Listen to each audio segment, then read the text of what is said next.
सादर नमस्कार मित्रों एपिसोड 49 में आपका स्वागत है। मित्रों, आप हम आपके सामने बात कर रहे हैं विज्ञान के कक्षा 6 की इकाई जंतु की संरचना एवं कार्य के बारे में। आज हम 49वें एपिसोड में कुछ अन्य तथ्यों पर चर्चा करेंगे। हम इससे पहले मुख्य रूप से ज्ञानेंद्रियों के बारे में बात कर चुके हैं। साथ में हमने यह भी बताया कि मानव के शरीर में कुछ ऐसे तंत्रिका तंत्र होते हैं जो शरीर को ऐच्छिक और अनैच्छिक क्रियाओं को नियंत्रित करने का कार्य करते हैं। उनमें जो सबसे छोटी जो कोशिका पाई जाती है वह तंत्रिका कोशिका कहलाती है।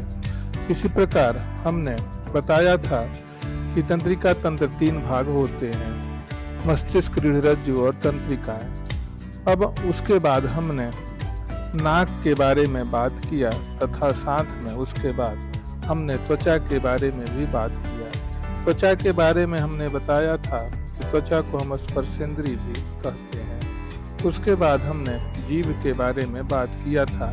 जीभ के बारे में बताया था कि यह मुख्य रूप से 5 स्वाद को पहचानने की क्षमता रखता है तथा साथ में कई वर्णों को बोलने का भी काम करता है। अब हम मानव तथा अन्य जंतुओं के कंकाल के बारे में बात करेंगे।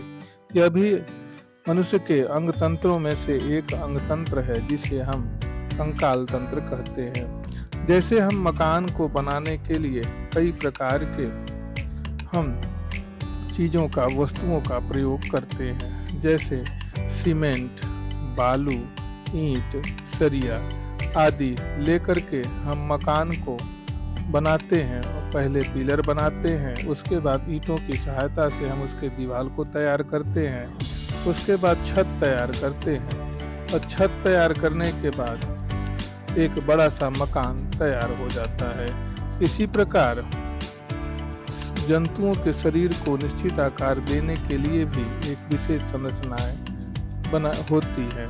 जैसे भवन को आकार देने के लिए पिलर बनाए जाते हैं, उसी प्रकार जंतुओं को आकार देने के लिए एक रचना बनाई जाती है। इसी रचना को हम कंकाल तंत्र कहते हैं। हमारे शरीर में कंकाल का ढांचा यदि न हो तो शरीर सिकुड़ कर एक तरह से मांस का एक पिंड या गोले के समान ही होता है। जंतुओं में कंकाल 2 प्रकार का होता है।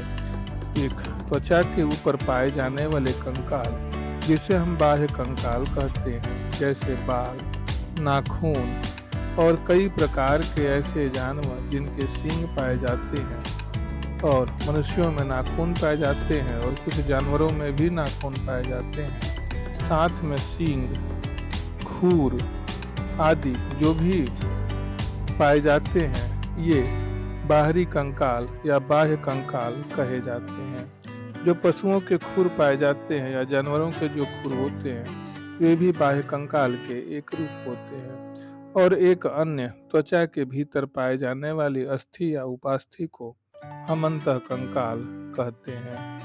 तो हम कह सकते हैं कि बाह्य कंकाल जो होता है वह बाल या नाखून या खूर, सींग आदि के रूप में होता है, जबकि आंतरिक कंकाल जो त्वचा के भीतर पाए जाते हैं। मनुष्य के शरीर में कुल 206 हड्डियां पाई जाती हैं और शिशुओं में यही हड्डियां की संख्या 213 हो जाती हैं। इसी प्रकार अन्य कशेरुक जंतुओं जैसे मेढक, खरगोश आदि में भी जो शरीर होता है उनका भी वह भी कंकाल का बना होता है।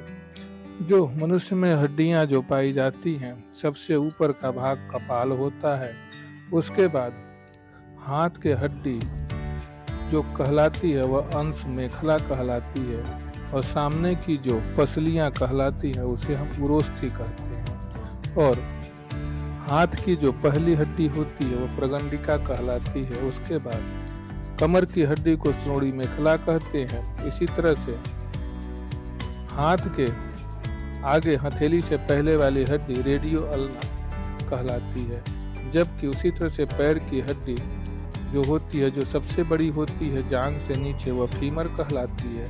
और नीचे की जो हड्डी होती है 2 हड्डी से मिलकर के बनी होती है, जिसे हम टिबियोफिबुला या बही जीविका या अंतर्जीविका के नाम से जानते हैं। मेढक में भी हड्डियां पाई जाती है। अतः यदि हम कंकाल की बात करें तो कंकाल अंतः कंकाल के 2 भाग होते हैं। पहला अक्षीय कंकाल और दूसरा अनुबंधीय कंकाल। जो मानव का शरीर का जो कंकाल होता है वह एक्सरे चित्र द्वारा हम शरीर के सभी अस्थियों के आकार प्रकार का पता लगा सकते हैं। यदि हम मेढक की हड्डियों को देखना चाहें तो आगे की कक्षाओं में आप इसे देख सकते हैं। तो जैसा कि हमने बताया कि मनुष्य की जो हड्डियां अंतः कंकाल होती है वह 2 भागों में बटी होती है, एक अक्षीय कंकाल, दूसरा अनुबंधीय कंकाल। अक्षीय कंकाल में खोपड़ी, कशेरुकदंड, उरोष्ठी तथा पसलियां आती हैं, जबकि अनुबंधीय कंकाल में मेखलाएं, हाथ एवं पैर की अस्थियां आती है। अब अक्षीय कंकाल की बात करें तो अक्षीय कंकाल में पहला जो होता है वह खोपड़ी होता है। खोपड़ी जो होती है वह खोपड़ी गर्दन के ऊपर का भाग पर टिका होता है। मनुष्य की खोपड़ी में कुल 28 अस्थियां या 28 हड्डियां होती हैं। अर्थात हम कह सकते हैं कि जो मनुष्य का जो खोपड़ी होता है वह, जिसे हम स्कल कहते हैं, वह 28 अस्थियों से मिलकर के बना होता है। खोपड़ी की हड्डियों के 2 भाग होते हैं, एक कपाल और दूसरा चेहरे की हड्डियां। चेहरे में नाक, कान, आँख तथा जबड़ी की हड्डियां आती हैं। इनमें 20 हड्डियां होती हैं जो संवेदी अंगों की सुरक्षा करता है। कपाल 8 हड्डियों से मिलकर के बना होता है, जिसके अंदर मस्तिष्क सुरक्षित रहता है। अब हम बात करते हैं कशेरुकदंड। कशेरुकदंड भी अक्षीय कंकाल के अंतर्गत ही आता है और इसे हम रीढ़ की हड्डी भी कहते हैं। अपनी अंगुलियों को अपने मित्र के गर्दन से प्रारंभ करके पीठ के नीचे तक यदि हम लाएं और उसे अनुभव करें तो क्या पाएंगे कि जो अनुभव हम यही करते हैं कि ये जो संरचना होती है यह मेरुदंड होती है। एक वयस्क आदमी मेरुदंड में कुल 26 अस्थियां पाई जाती हैं, जबकि शिशुओं में यही हड्डियों या अस्थियों की संख्या 33 होती है। इनको कशेरुकाएं भी कहते हैं। मेरुदंड जो होता है वह रीढ़ की सुरक्षा करता है। ये हड्डियां मेढक तथा अन्य कशेरुक जंतुओं में भी पाई जाती हैं। अर्थात जितने कशेरुकी जंतु होती हैं सभी में मेरुदंड पाए जाते हैं। यह रीढ़ की सुरक्षा करता है। हम जानते हैं कि जो रीढ़ रज्जु, जिसे हम बोन मैरो कहते हैं, यह लाल रुधिर कणिकाओं को निर्माण करने का भी कार्य करता है।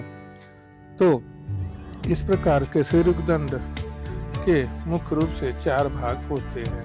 पहला सेक्रम, दूसरा कटी, तीसरा वक्षी और चौथा ग्रीवा। सभी में अलग अलग संख्या में हड्डियां होती हैं, अर्थात अस्थियां होती हैं। कुल मिलाकर के 26 अस्थियां पाई जाती हैं। सेक्रम जो भाग होता है वह पूंछ का भाग होता है। कटी जो होता है वह कमर से थोड़ा सा ऊपर का भाग होता है।